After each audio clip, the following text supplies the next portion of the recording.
Good morning. সকালবেলা চা নিয়ে আবার চলে এলাম। কদিন সকালে ভিডিও করা হয়নি নানা কারণে। তো ওদিন আরে আমার বোন বলছিল, তুই সকালে এখন ব্লগ করিস না? ব্লগ না, ভিডিও। তা তোরা তো বুঝি না, তোরা দেখিস কি না দেখিস আমি তো বুঝি না। তো আমার ভগ্নিপতি, যে এখন আমার পরম সুহৃদ,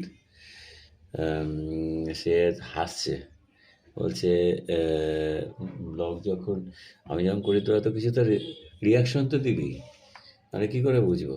যাই হোক, সেই চা নিয়ে চলে এলাম। নভেম্বর এটাই হয়, প্রথম কদিন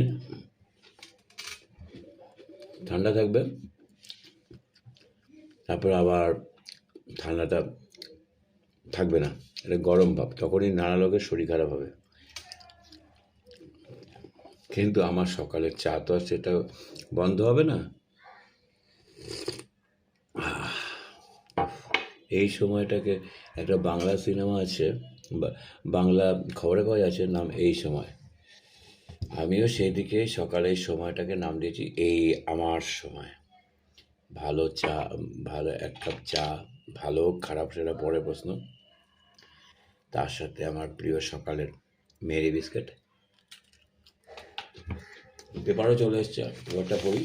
তা দেখলাম আজ সকাল 7:30 উঠে সব কিছু করতে, নিজের আড়মোড়া ভেঙে তারপর আবার এখানে আসতে 1 ঘন্টা লেগে যায়। পেপারে সেই এখন এসআইআর নিয়ে আমি এখনও ফর্মটা সাবমিট করিনি। আমি ফুলি প্রিপেয়ার ফর দ্যাট, সব কিছু করে রেখেছি।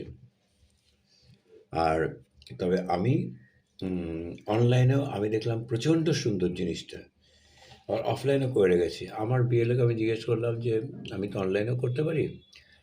হ্যাঁ করতে পারেন, তবে আমাদের কাছে মেসেজ চলে আসবে। তো আপনি যখন আমার কাছে ফর্মটা নিয়েছেন আমাকে তো জমা দেবেন। ঠিক আছে বাবা, আজকে কি জমাটা দেবো। সব কিছু খুবই সুন্দর, ওদের আসলে ওদের সফটওয়্যারটা খুব সুন্দর। যদি অনলাইন জমা দিতে যা যা একঘেয়ে কথা বলছিলাম।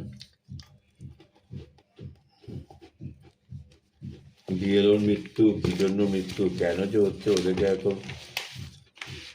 এগুলো নিয়ে ওই একটা রাজনৈতিক অপচয় হয়ে যাবে। আমি প্রস্তুত হচ্ছি, যাবো